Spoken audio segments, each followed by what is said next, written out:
Kevin, there is actually a divide taking place in Australia, and that is the education divide between generations. Each generation is falling further behind the last. Now, if you compare the education quality of 40-year-olds to those who left school last year, be they private school kids or state school kids, there is a vast difference. And you can see it in something as simple as looking at the size of the school books they use.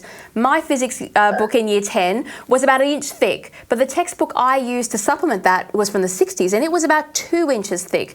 Now when I go and have a look at the Year 10 physics books, they're about 1 centimetre thick. There's physically less content in the basic subjects being taught to kids these days. Now, considering this is happening across both private and public schools, doesn't that suggest that instead of stealing our money from private schools and giving it to public schools, the Education Minister should be more concerned about how money is being spent on the curriculum? You're definitely right. And when you look at the international comparison, Australia performed reasonably well. It's not high, it's not low in terms of funding. But if you look at the funding level, it's reasonable. You can add the point that those countries that outperform us internationally in mathematics and science and literacy testing, they often spend less or fewer dollars per head of student per GDP than we do. So I've known this, I've argued for years, other people have as well. It's not about the money going into schools in terms of reducing class sizes or employing more teachers. You really have to look at what's happening in the classroom in terms of the curriculum and in terms of classroom practice or pedagogy. And that's where the focus should be. So no amount of money is going to solve the problem. If it's simply being good money after bad, what we have to do, as some schools are trying to do around Australia, and there are even 1 or 2 universities, God bless us, who are changing now and understanding that in teacher training, you need to look at phonics and phonemic awareness when you're teaching literacy. They're getting rid of look and guess or whole language.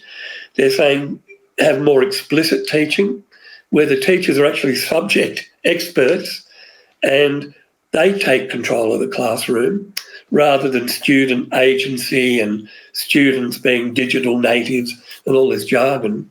So really, if we want to improve, we have to look at the curriculum, the pedagogy. It's not about money. Well, look, I've only got a couple of minutes here, but just quickly at the end, do you think that this might be a little bit of a distraction that the Minister is cooking up? You know, that Labor is trying to tell these angry public school parents who are trying to work out why their kids aren't performing, hey, go and blame those private school kids over there, it's their fault, instead of, I don't know, the left-wing governments, unions and ideologues in charge of the entire education system? It is it's a ploy by the ALP government, and we've seen this again and again with one-term Albo, as I call him. I mean, whether it's changing the tax agreement, whether it's falling down in terms of protecting our borders. I mean, Albo has always got an excuse. What he said he was going to do when he was opposition leader, he's done the opposite. And I think what Jason Clare is trying to do is to fire up their base, to get back to support from the Australian Education Union, left-wing academics. He's trying to draw that narrative together where the ALP is going back to the old socialist idea of the workers must be defended, we must protect the state schools against those capitalist, wealthy, privileged private schools.